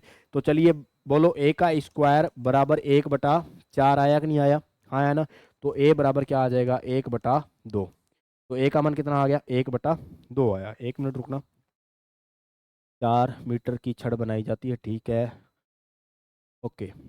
ए का मान कितना आ गया, 1/2 आ गया। ए का मान आया 1/2। 1/2। अब 1/2 क्या है भाई, 1/2 भुजा का मान है। किसका मान है, भुजा का। तो हमें पता है आयतन क्या होता है, आयतन होता है भुजा की क्यूब, आयतन होता है भुजा की क्यूब, क्योंकि आयतन से ही कंपैरिजन करेंगे, भुजा की क्यूब क्यूब क्यूब। तो 1/2 की क्यूब करोगे तो आंसर आएगा 1/8। अब यहाँ पर सीधा क्या यूनिटरी मेथड लगाते हैं, 5 रुपए कितने पेन है तो 10 रुपए कितने आएंगे ना, वो वाला मेथड लगाएंगे। मेरे को बता दो, सिंपल सी कहानी, ये हमने उस छड़ का क्या निकाल लिया, आयतन। क्या निकाल लिया भाई, आयतन। छड़ का आयतन निकाल लिया, जो छड़ के एक घन काटा गया ठोस, छड़ के एक सिरे से घन काट दिया ठोस, हाँ है ना, उसका आयतन निकाल लिया। मेरे को बताओ, उसने कहा है कि 1 घन मीटर का भार इतना है, तो 1 मीटर क्यूब का भार अगर 480 ग्राम है, हाँ है ना, तो 1/8 मीटर क्यूब में भार कितना आएगा, यही तो बात कहनी है। 1/8 मीटर क्यूब में भार कितना आएगा, ठीक है। 1 मीटर घन मीटर का भार इतना दे रखा है, तो 1/8 घन मीटर का भार, क्योंकि हमने भी, इसने आयतन का भार बताया, हमने भी आयतन का भार बताएंगे। तो 480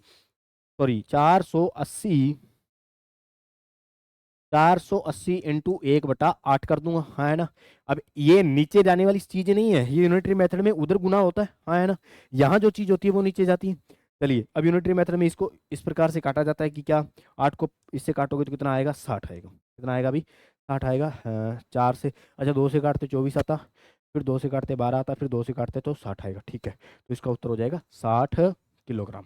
आई कहानी समझ में, सिंपल सा एक प्रश्न था, ठीक है। चलिए नेक्स्ट।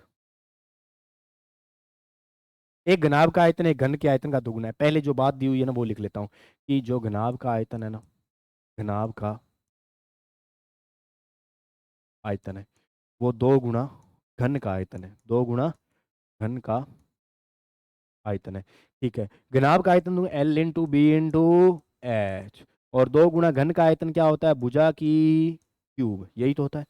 घनाभ की विमाएं दे रखी हैं, तो घन का संपूर्ण पृष्ठीय क्षेत्रफल, घन का संपूर्ण पृष्ठीय क्षेत्रफल हमें पता है क्या होता है भाई, हमें पता है क्या होता है, क्या, कि अगर संपूर्ण पृष्ठीय क्षेत्रफल ज्ञात करना है तो भुजा निकालनी पड़ेगी। क्या निकालनी पड़ेगी, भुजा निकालनी पड़ेगी। संपूर्ण पृष्ठीय क्षेत्रफल ज्ञात करना तो क्या निकालनी पड़ेगी, भुजा निकालनी पड़ेगी। और भुजा जब भी निकालते हैं, भुजा जब भी निकालते हैं तो हमने क्या किया, जो चीज दी गई है उनको रख दिया कि घनाभ का आयतन 2 गुना घन का आयतन के बराबर इसने दे रखी है बात। घनाभ का आयतन L into B into H होता है, और घन का आयतन होता है 2 गुना का 2 गुना पढ़ा ही है, घन का आयतन हमने लिख दिया भुजा की क्यूब।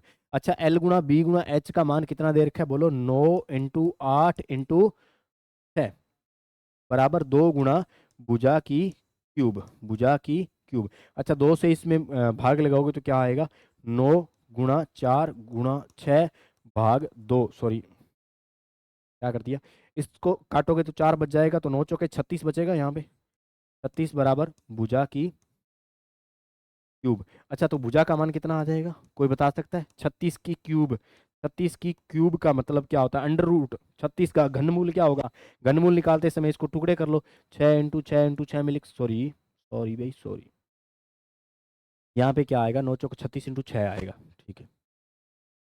यहाँ पे क्या है, देखो इसको काटो, मेरी बात सुनो भाई, घबराइए नहीं, इसको काटो, कितना आएगा, 9 चौके 36 इंटू 6। अब क्या करो, 36 इंटू 6 का क्या निकालना है, घनमूल, क्योंकि इधर क्या था, घन था, तो इधर निकालो घनमूल। तो 36 को 6 इंटू 6 लिख सकता हूँ क्या, इंटू 1 6 पहले से पड़ा था, और इसका घनमूल निकालोगे तो बोलो 1 6 बाहर आ जाएगा, तो भुजा कितनी बन गई, 6, भुजा कितनी बन गई भाई, 6 सेंटीमीटर की, भुजा 6 सेंटीमीटर की बन गई। तो घन का संपूर्ण पृष्ठीय क्षेत्रफल का सूत्र होता है 6 गुणा भुजा। घन का संपूर्ण पृष्ठीय क्षेत्रफल क्या होता है, 6 गुणा भुजा, तो 6 गुणा भुजा का मान भी 6, तो हमारा आंसर आ जाएगा 36, हमारा आंसर जो आएगा 36 6 गुना, 1 मिनट रुको,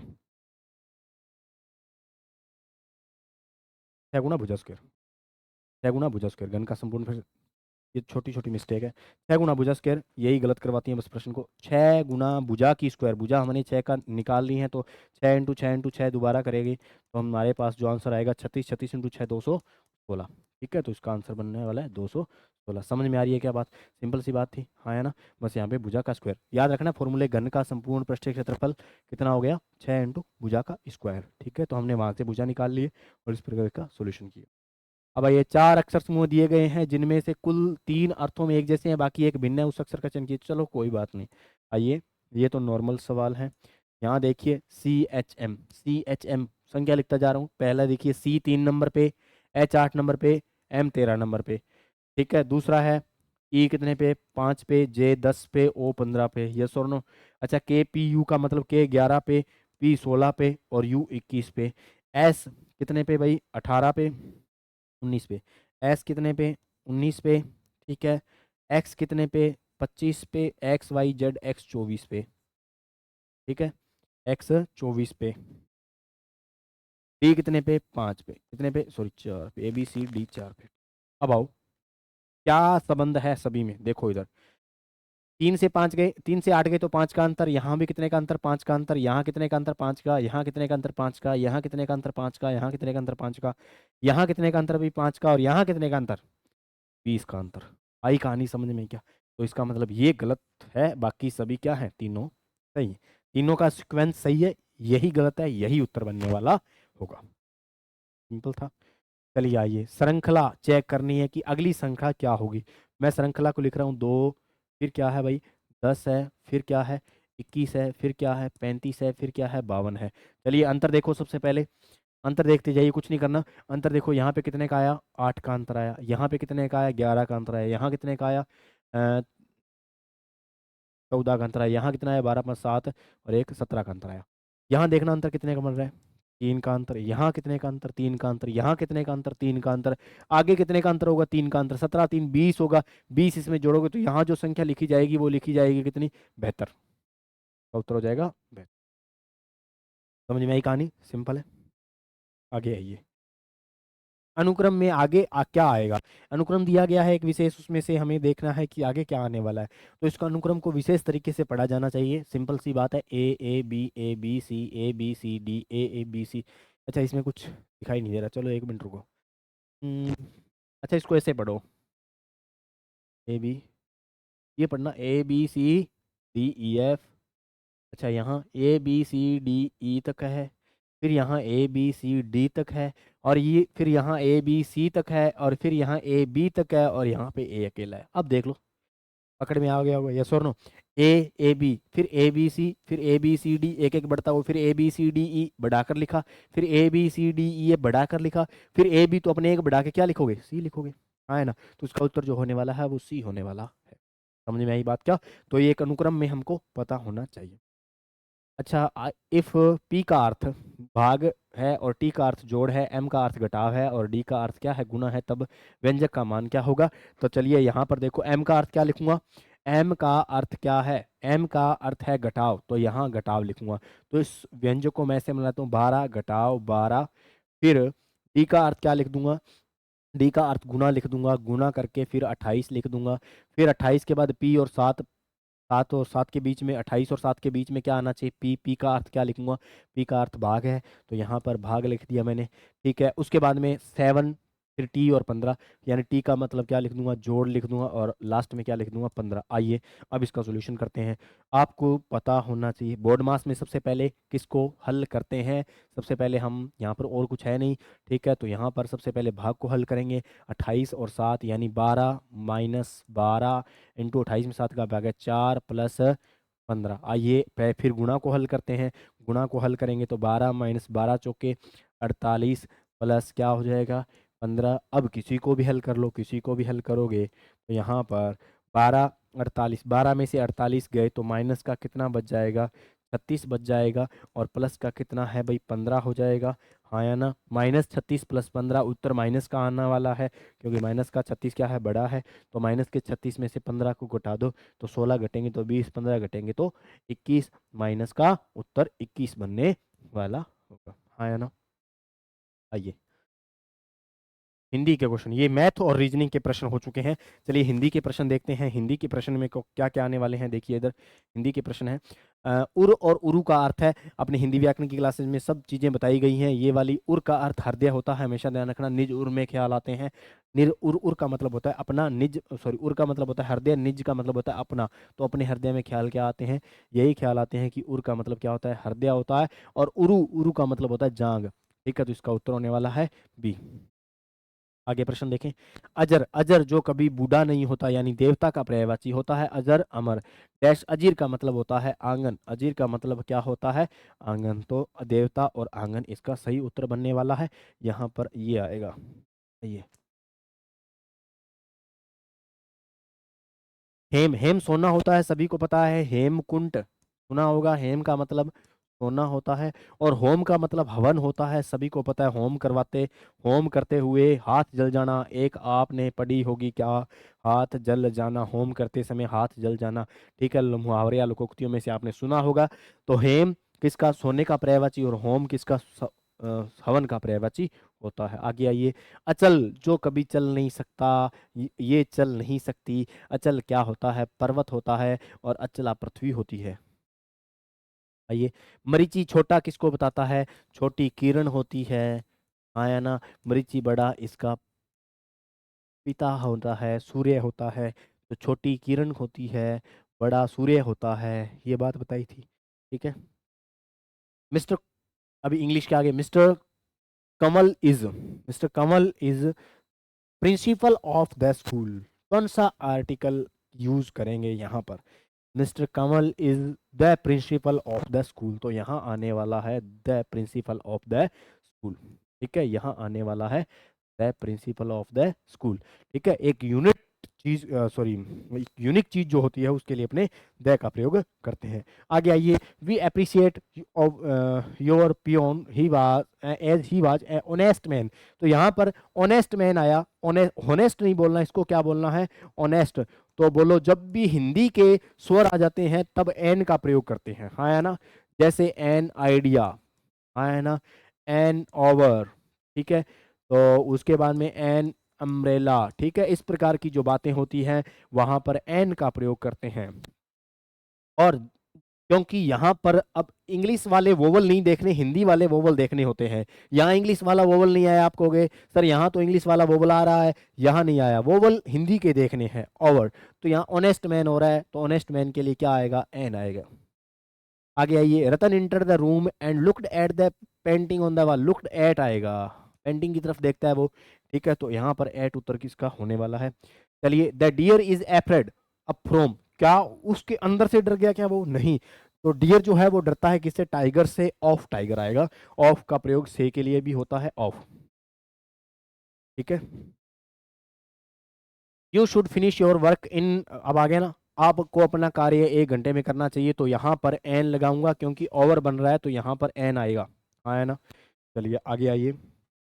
चलिए, ये इतने क्वेश्चन थे। ठीक है, स्कूल में क्या था, फर्स्ट पेपर की टेस्ट सीरीज जो चल रही है इसको ज्वाइन कर सकते हैं। और अपना एक हिंदी का फुल कोर्स भी है, नाना क्लासेज ऐप पे अपडेट डाल रखी है हमने। हिंदी व्याकरण का संपूर्ण कोर्स आपको मिल रहा है बिल्कुल नाम मात्र शुल्क में। जिस बच्चे को संपूर्ण और हिंदी का डर दूर करना हो, संपूर्ण व्याकरण A to Z बिल्कुल जीरो से लेके हीरो तक सभी किताबों का सार संग्रह एक ही संपूर्ण कोर्स में आपको मिलने वाला है। रिकॉर्डेड क्लासें मिलेंगी, लाइव क्लास मिलेंगी, रिकॉर्डेड मिलेंगी, सिर्फ और सिर्फ ऐप में मिलने वाली है ये, हाँ या ना। सिर्फ और सिर्फ कहाँ मिलने वाली है, ऐप में मिलने वाली है। ठीक है, तो वहाँ पर ऐप में जाके उस कोर्स को परचेज कर सकते हैं जिसने नहीं किया। तो ये हमारा संपूर्ण कोर्स, सॉरी संपूर्ण जो टेस्ट था इसका सोल्यूशन हो गया है। बाकी बातें कल वाले आगे वाले सोल्यूशन के साथ करेंगे। तब तक के लिए धन्यवाद।